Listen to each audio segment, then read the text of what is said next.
है तो हमारे बच्चे स्वस्थ हों, तंदुरुस्त हों, बहुत अच्छे मेधावी हों, उनके जीवन में इंटेलिजेंसी हमेशा रहे, आईक्यू उनका बहुत अच्छा रहे, समाज का काम अच्छा करें, तो उसके लिए क्या करें? इसके लिए छोटे छोटे कुछ मैं उपाय बताता हूं, आप जरूर उनका अपने जीवन में उपयोग करें। सबसे पहला उपाय है किसी भी आई को और किसी भी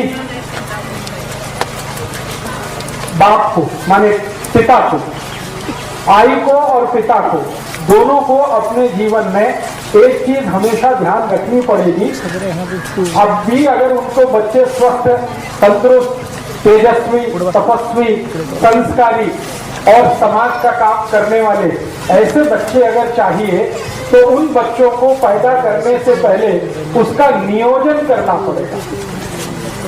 बिना नियोजन के जो बच्चे होते हैं वो ज्यादा से ज्यादा दाऊद इब्राहिम होते हैं।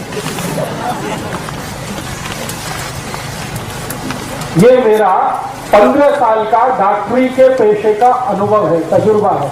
मेरे पास बहुत सारे मरीज आते हैं जिनको अपने बच्चों से त्रास है और वो बच्चे इतने त्रासवादी हैं, आई वड़िल को पीटते, आई कुछ बोले उसको मारते, वड़िल कुछ बोले उसको मारते, आई वड़िल के कंट्रोल में नहीं रहते। जब उन बच्चों के बारे में मैं पूरी हिस्ट्री लेता हूं तो अंत में जाके पता चलता है कि वो बिना नियोजन के उत्पन्न हुए, बाई एक्सीडेंट। हाँ, तो मेरा आप सभी को ये विनम्र निवेदन है कि जिनको अपने बच्चे तेजस्वी, तपस्वी, संस्कारी, समाजकर्मी, राष्ट्रवादी, धर्म के प्रति श्रद्धा रखने वाले, आई वड़िल की सेवा करने वाले ऐसे बच्चे अगर चाहिए तो उसके लिए नियोजन करना पड़ेगा। बिना नियोजन के वो बच्चे नहीं होते। सबसे पहला फैसला आपको ये करना पड़ेगा। जैसे आप बहुत सारे काम के लिए नियोजन करते हैं, घर बांधने के लिए नियोजन करते हैं, कैसे करते हैं? एक एक पैसा बचाते हैं, जितनी पगार है उसमें से पैसा काट काट के बचा के घर बांधने का नियोजन हमारा होता है। ऐसे ही हम नौकरी के लिए बहुत सारे नियोजन करते हैं, तो ऐसा ही नियोजन आपको करना है। ठीक है? अब नियोजन क्या करना? नियोजन करना है, ये पहली बात ध्यान रखिए। बिना नियोजन के बच्चे होंगे तो मैंने आपको बताया वो संस्कारी हो नहीं सकते। और आज के समय में दुख और दुर्दैव की स्थिति ऐसी ही है कि ज्यादा बच्चे बिना नियोजन के ही हो रहे हैं। इसलिए आई वड़िल भी परेशान है, समाज उनसे परेशान है, देश भी उनसे परेशान है। ये त्रासवादी, आतंकवादी, देशद्रोही, ये सब हमारे ही अपने बीच के बच्चे हैं, लेकिन ये कैसे त्रासवादी हो गए, कैसे देशद्रोही हो गए? बिना नियोजन के होने के कारण। तो नियोजन करना पड़ेगा। अब नियोजन में क्या क्या करना पड़ेगा? सबसे पहला नियोजन, संस्कारी बच्चा अगर चाहिए, प्रतापी बच्चा चाहिए, आपको समाजकर्मी चाहिए, धर्मनिष्ठ चाहिए, राष्ट्र प्रेमी बच्चा चाहिए, तो सबसे पहला नियोजन संयम पालना पड़ेगा। ये सबसे पहला नियोजन। बिना संयम के अच्छे बच्चे नहीं हो सकते। तो संयम आपको अपने जीवन में रखना पड़ेगा। और वो संयम रखने का तरीका क्या है? संयम रखने का बहुत सरल तरीका है, ज्यादा समय ब्रह्मचर्य का पालन करना। ब्रह्मचर्य संयम पालने का सबसे बड़ा तरीका है, सबसे आसान तरीका, ये ब्रह्मचर्य का पालन करना। अभी मेरा जो फिजियोलॉजी और एनाटॉमी का अभ्यास है, विज्ञान का जो अभ्यास है, उस अभ्यास के हिसाब से मैं एक जानकारी देना चाहता हूं। इस जानकारी को आप गंभीरता से सुने, स्वीकार करें। स्त्री के लिए संयम पालना बहुत आसान है, पुरुष के लिए नहीं।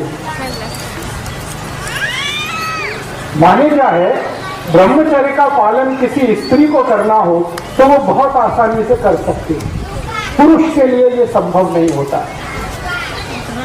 क्यों? इसलिए कि ईश्वर ने स्त्री का शरीर ऐसा बनाया है जो पुरुष से ज्यादा अच्छा है क्वालिटी में।